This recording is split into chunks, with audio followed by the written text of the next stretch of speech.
What's up, everybody? Welcome to College Football Chatter, a part of the Bama Standard Network. Guys, if you haven't already, make sure to like, share, and subscribe below. If you guys like watching videos pertaining to college football, in particular, Alabama. But as you guys can see here, we got our boy back on here, Brenski Sharpe. And for the people that don't know you yet, even though he's going to be a regular and you're going to get to know him very well in the next couple, days, weeks, months, years, and all that good stuff. Brenski, go ahead and introduce yourself and let everybody know where they can find you at, brother. Oh, like you said, I'm Brenski Sharpe, aka B Sharp, the Sharpshooters Podcast. You can catch me on YouTube at the Sharpshooters Podcast, where we talk about college football, Alabama football, culture, and all that other stuff. So appreciate it. There we go. All right. So we're going to get into this series that we're creating, which is updating the transfer portal every single day and try to keep this interesting because, my God, we know this is going to be tough in the long term.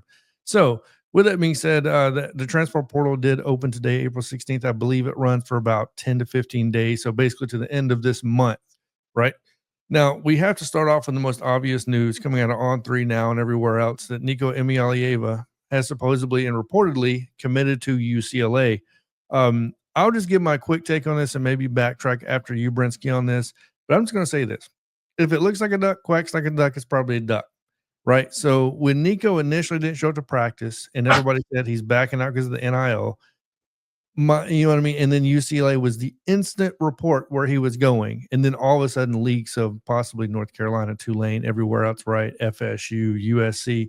But nope. He comes in, goes in the portal, and puts a do not contact me clause on the portal, by the way, where no other team can contact him. And then now UCLA is the school.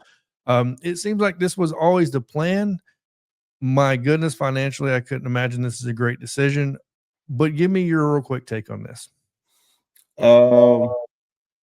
This pretty much seemed like the plan, but I think it was his last resort, to be honest. He had nowhere else to go. Nobody wanted to pay that price tag, and he didn't get the money that he wanted. So the gamble failed. It failed miserably, and he took a significant hit in money. And then you go to California, where they're going to tax that money. So, I just think everything about this is just bad. But he's on a team, so.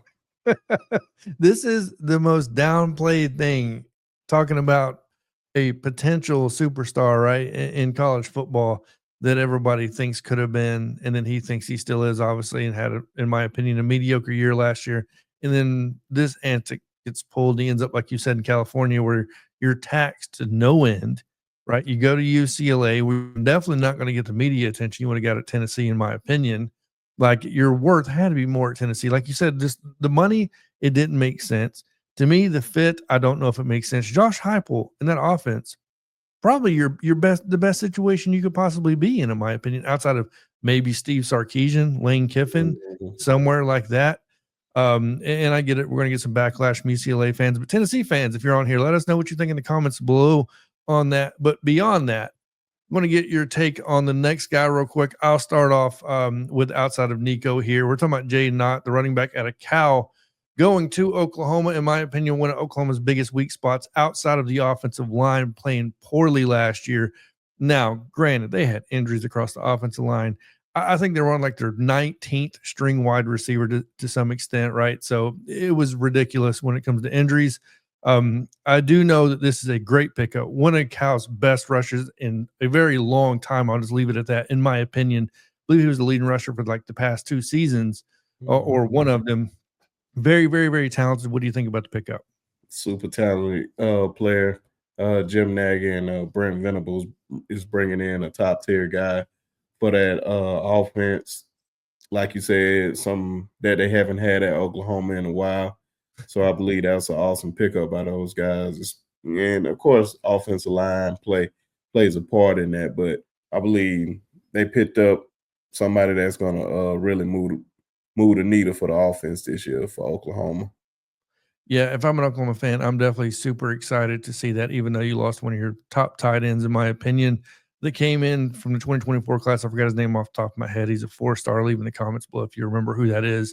I can't read off every single name on this list because there's like 25,000 transfers right now, or at least people in the transfer portal. But with that being said, give me a name that you want to talk about. Maybe it was a surprise. Maybe it wasn't a surprise. Maybe they committed somewhere you didn't think.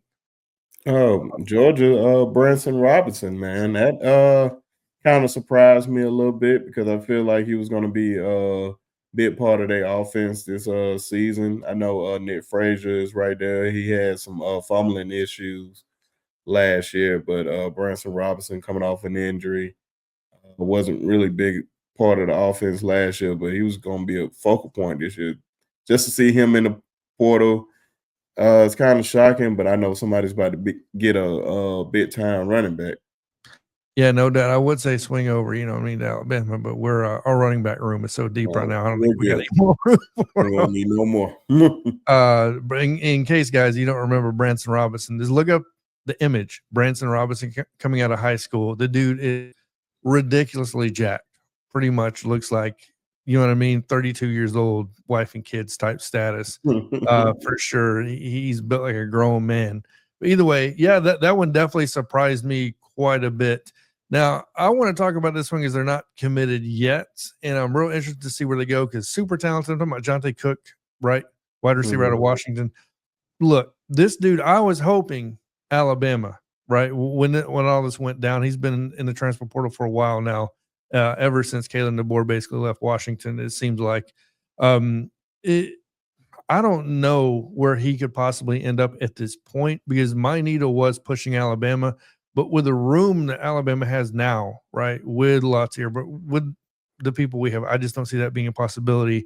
But I just want to get on here and mention him that, hey, he's still out there. And if you're looking for a wide receiver, he's got to be near the top, if not the top of the board when it comes to wide receivers. Your thoughts on that? Oh man, possibly Ole Miss because Ole Miss love the portal this Oh, time of the year. Could go to Clemson with Clay Klubnik. Ain't no telling with Cook right now, man. With it's a lot of drama around him right now, but yeah. hopefully everything works out for him. But I know he's just too talented of a player to just not be on somebody's roster and making an impact. So wherever he lands, I feel like he's gonna make a big impact on. No doubt, no doubt. All right. You want to give us a name? Another one maybe you were surprised that you want to talk about? Oh man, just one of these names, man. I just want to just give a shout out to him because he just literally had one of the coldest names ever, and that's the coldest Oh, Crawford. I'm surprised. Hey man, Dakota's Crawford, one of the best college football names ever, hitting the transfer portal out of Louisiana Tech. Um, really want him to just find a home where he can shine, man, because you can't let that name go to waste. Because if he stay in college too long, he's gonna be the oldest, yeah. not the coldest. Oh, no. And I Yeah. don't want to see him go out like that, man. That boy is talented, man. I want to see him live up to that name. So, in case you guys don't know, the coldest was he's a receiver, right? Mhm. Coldest is a receiver that initially committed to LSU. So, and then ended up right. He was at LSU, Mhm. and then ended up leaving LSU. Yeah. So, and I remember there was a debate between the coldest and Kool-Aid McKinstry about who had the coolest name, essentially. Because I believe they were both. Were they? They weren't the same class, were they? I wouldn't necessarily or just Kool-Aid may be a year older than him, It's maybe 2, That's maybe what 2. I'm thinking. So yeah, I knew they were near each other. So, but with that being said, we got a couple more. I'm just going to run through here real quick. Joe Cotton out of South Dakota, the best tackle, in my opinion, the top prospect in the transfer portal ahead of Nico. That's just me though, and the reason why is I value tackles probably more than anybody on the college football or on the college field outside of the quarterback, of course, right? So, and I don't think Nico fits that mold, right?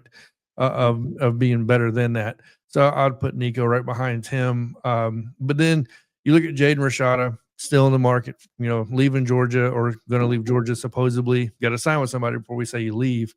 And I just wanted to mention those two names, but Cotton, that's going to be a really big one because he's going to want, if in my opinion, yeah, I get it, leaving a smaller school, but the potential is there. You're talking about a first round draft pick, most likely, if he gets developed correctly.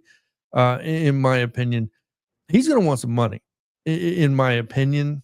So it's gonna be real interesting to see how this plays out in the next couple of weeks. Get your thought on any of those guys. Man, I really don't know too much about the offensive tackle, so I gotta do some research on him.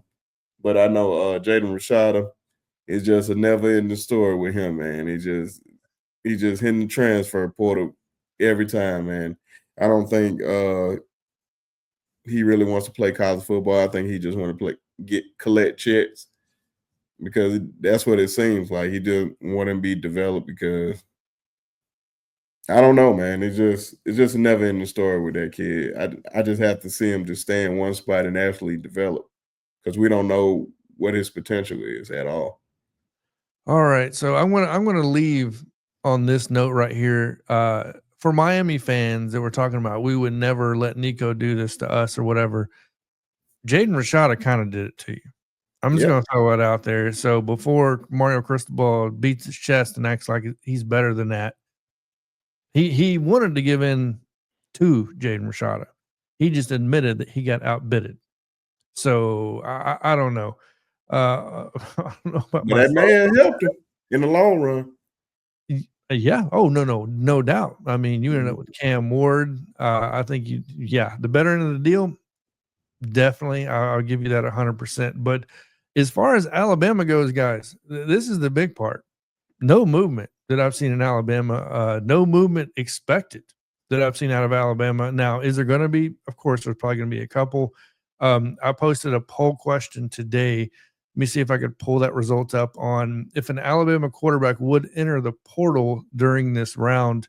So give me 1 second to pull this up. What do you think the results were on that, Brenski? Do you think they favored yes, no, as far as would a QB from Alabama enter the portal? I think Austin Mack. So Austin Mack, well, Are you talking about leaving or leaving, starting? leaving through the portal. So will an Austin Alabama Mack. quarterback? Okay, so Austin, you think there will be 167% out of over 200 votes said no, but Oh, the whoa. ones, yeah, I know, right? But the ones that did say yes, it's pretty much Austin Mack all the way down Yeah, when you read it. yeah. I So don't think nobody's going to leave, but if it's anybody, it's Austin Mack. yeah. Yeah, and I feel really good about that because I thought Austin Mack honestly would leave maybe initially, but now that I'm starting to hear a little bit of rumblings, I think he has a good chance of staying. But all right, well, that's all we got here for day one of the transfer portal news. Look, guys, if nothing happens tomorrow, I don't know if we're gonna make a video. To be completely honest, we gotta have something moving the needle a little bit, or maybe we'll come on here and dance and sing for you for 2 minutes and then call it a day. But either way, you got anything else you want to say before we get off here? Oh no, man! Just appreciate everybody for their support and shout out to the Bama Standard. All right. Appreciate you guys for getting on here. Make sure to check out the Sharpshooters podcast. The link to that will be in the description below. Like I said, make sure to check out his Twitter, which is B_Sharp, which you can see on the screen right now, or same thing. Open up the description. Very simple stuff. Make sure to like, share, subscribe, all that good stuff. Other than that, see you guys next video. And as always, roll tide.